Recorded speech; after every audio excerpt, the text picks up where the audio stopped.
Are you undocumented in the US and wondering if the Canadian study permit is a feasible or potential option for you? Well, in this video, I'm going to talk about the top 5 frequently asked questions that I get asked from undocumented folks in the US regarding the Canadian study permit. If you are new here, welcome. My name is Jasmine. I am a formerly undocumented, not documented individual who grew up in the United States for 19 years. I decided to leave the United States or self deport 3 years ago by coming to Canada via the study permit route. I navigated the study permit, post graduation work permit, and now I am a Canadian permanent resident.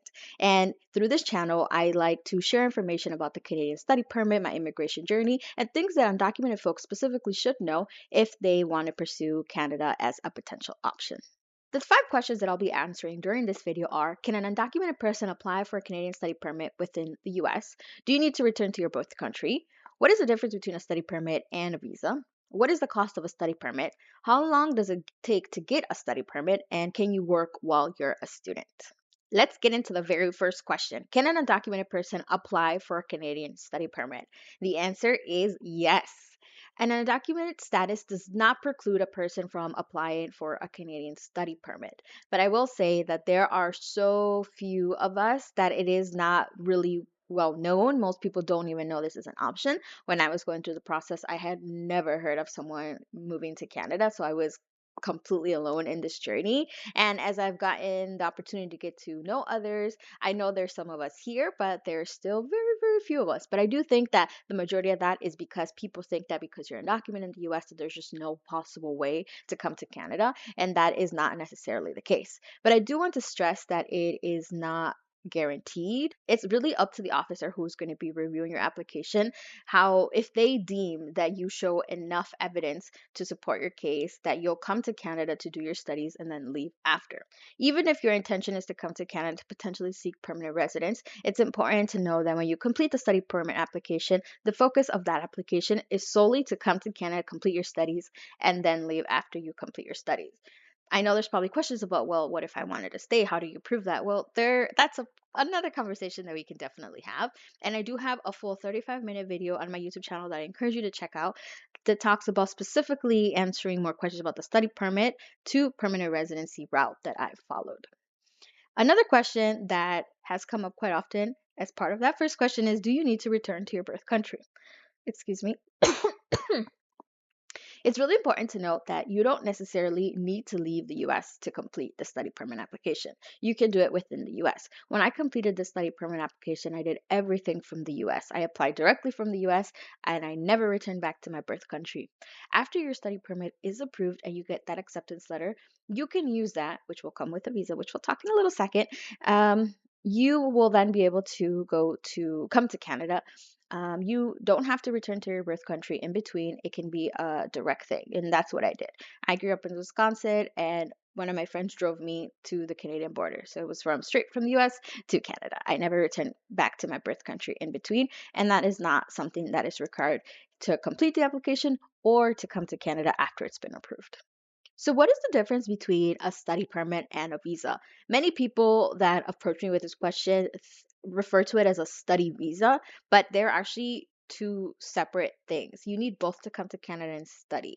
So, I want to take a second to kind of differentiate the two to get a clear idea of what this means. So, a study permit is a document that's issued by Immigration, Refugees, or Citizenship Canada, known as IRCC, that allows you to come to study in Canada as at a designated learning institution. A visa or an ECA is a travel document that allows you to enter Canada. So you need it to get here, but in order to stay here to study, you'll need the study permit. So the purpose of the study permit is to come and stay in Canada, as I just mentioned, as a student, and it outlines certain criteria that you'll need to follow, such as work eligibility and program length. There are very specific criteria that are given to you as part of that official document that you will get at the port of entry. The visa will grant you permission to enter Canada temporarily and is issued for a specific period of time. You can use this and it also depends if you're giving a single entry or multiple entry visa, which will be determined by the immigration officer. But if it's a multiple entry visa, then it's what you can use if you wanted to go travel or visit family somewhere and then come back to Canada. It's the visa that allows you to come in and out of the country. For the application process, for the study permit, after you receive an acceptance letter from your university, and the provincial or territorial attestation letter, you can then submit an application for a study permit directly online. For the visa, you can also apply for it directly, but unlike the study permit, you can apply for, if you just wanted to come to Canada as a visitor, you could apply for the visa really whenever. But for the study permit, you need to wait until after you receive an acceptance letter to apply for it. And I don't want to confuse folks any further, but when you apply for a study permit, you don't need to apply for a visa separately. You will be given a checklist that directly outlines which documents you have to submit for both. So if you need a visa or an ETA, it will be issued to you at the same time that your study permit is issued to you. For the study permit, the validity, or it is valid for the length of your study plus some additional time to allow you to make your arrangements to leave the country. And there is possibilities of extensions, but that is subject to certain criteria. For the visa, that, like I mentioned earlier, it's assigned for a specific period of time, and then you're either given a single or multiple entry visa. The next question that I usually get asked quite frequently is, well, how much is the cost of a study permit? And for that, I do want to point out that there are the direct costs, which are associated with the application itself, and the indirect costs. The direct cost we have, well, the study permit application fee is 150 Canadian dollars. In addition to that, there is the visitor visa for an additional 100 Canadian dollars.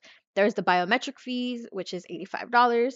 And then, although this isn't directly something you have to pay up front, there's also the proof of funds component to the study permit application that, although you don't have to pay for that up front, it is a requirement that you show that you have a certain amount of money to be able to support yourself. Right now, for one person, it's 20,635 Canadian dollars, and that is in addition to your first year of tuition plus your travel expenses to get to and from Canada. Those, again, you don't have to pay for that per se up front, but you do need to show you have it in order to get study permit approval. We also have those indirect costs. So every time you apply for a school, there might be a application fee. And as I mentioned before, you can't apply for a study permit until you have an acceptance letter. So you can't start this until you go through the process of applying for schools.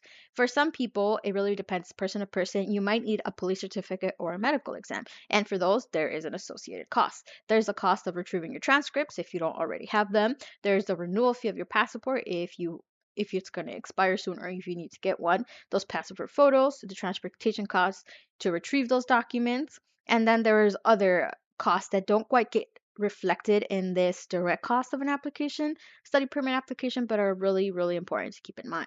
So how long does it take to get a study permit? Well, for that, you'd have to look at processing times. Immigration Canada always has this information. So if you ever want to see what the processing time is at any given point in time, you can access this information. On the screen here, I have the fields that you would fill out in order to get that time. So you would be applying for temporary residence because a study permit is a form of a temporary residency because you're only here for a certain period of time. Then that study permit is made from outside of Canada unless you're applying for a study permit within Canada. And then from what country you're applying from. And in this scenario, since I am speaking to folks in the US, that would be from the US. So as of February 25th, the processing time for a study permit is 7 weeks. When I applied, it was closer to the 10 to 12 weeks. So it really varies time to time. With that, I will also point out that this does not factor the biometrics time. So after you submit your study permit, you'll get an indication that you need to go provide your biometrics. And how fast you do that will depend on the availability of appointments and how fast you're able to go provide your biometrics.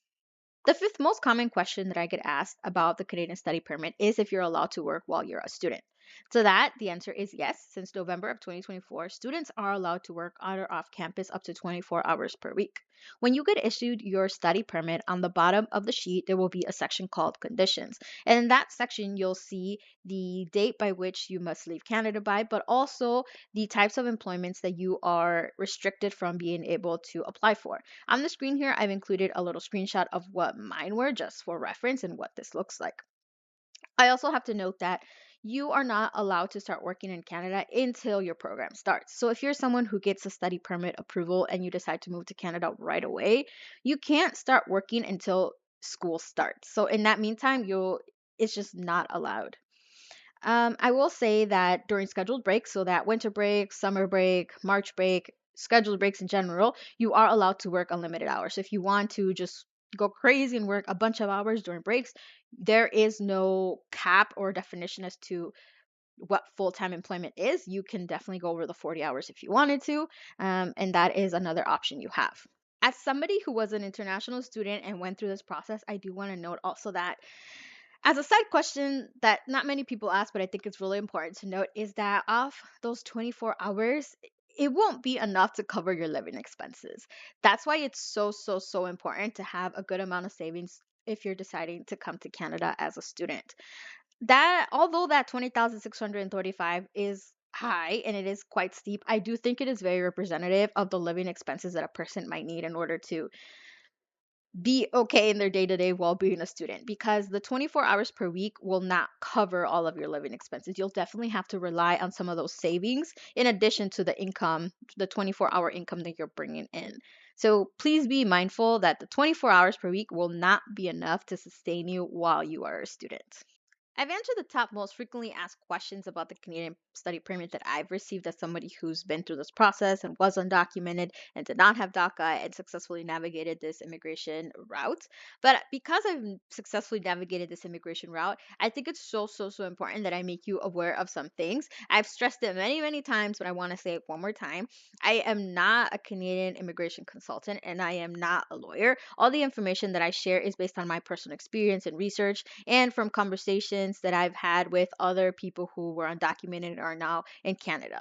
It is because of that that I am aware that this is a route, because I've been through it myself and I know people who have been through it. But with that, I will tell you that I always encourage people to reach out to a Canadian immigration lawyer or consultant to discuss their options, because maybe studying is not for everyone, but also just to be aware on how to complete this application, because you really want to make sure that you complete this application, that everything is included, that there's no misrepresentation, that everything you say on here is truthful and honest and representative of your story.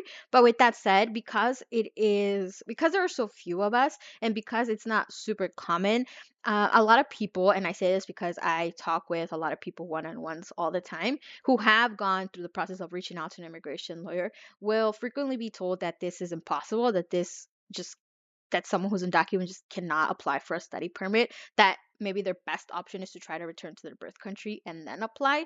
And this is where it gets a little tricky, because obviously you should listen to a lawyer because they are the ones who studied law and they know really well the immigration system. But with that said, there's a little bit of contradiction there, because some of us are cases who successfully navigated this route, who were undocumented, who did apply, and who did were approved to come to Canada and study and are now, following our pathway or are already permanent residents. So it's a little bit tricky here. If you have a call with a lawyer and they tell you that this is absolutely not possible, it's it's up to your discretion how you want to handle that information, because like I said, they are the persons who studied law, but I also know that many people are just not informed or don't think this is possible because they haven't seen a case like this. But cases like this do exist. I am one example. This is definitely a feasible route if you choose to pursue it. So I can't tell you what to do, and I will never tell anyone what to do. But as someone who went through this process, I will tell you that I completed this entire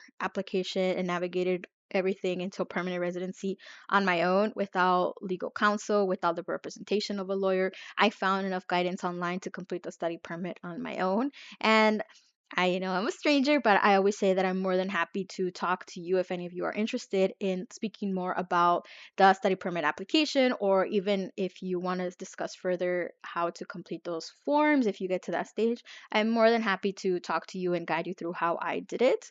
Just as a person lending a hand, by no means I don't provide any services. I'm not qualified to provide any services, but I am definitely very passionate about making others aware that this is a possible route.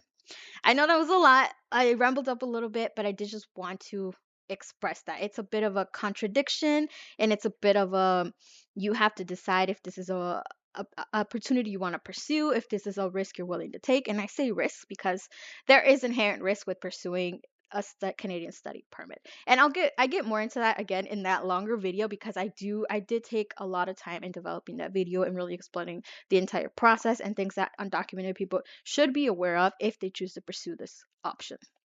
With that said, I would be happy to answer any more questions. So please let me know in the comments if you have any other questions, and I can definitely make videos about answering those questions and talking a little bit more about my own experience.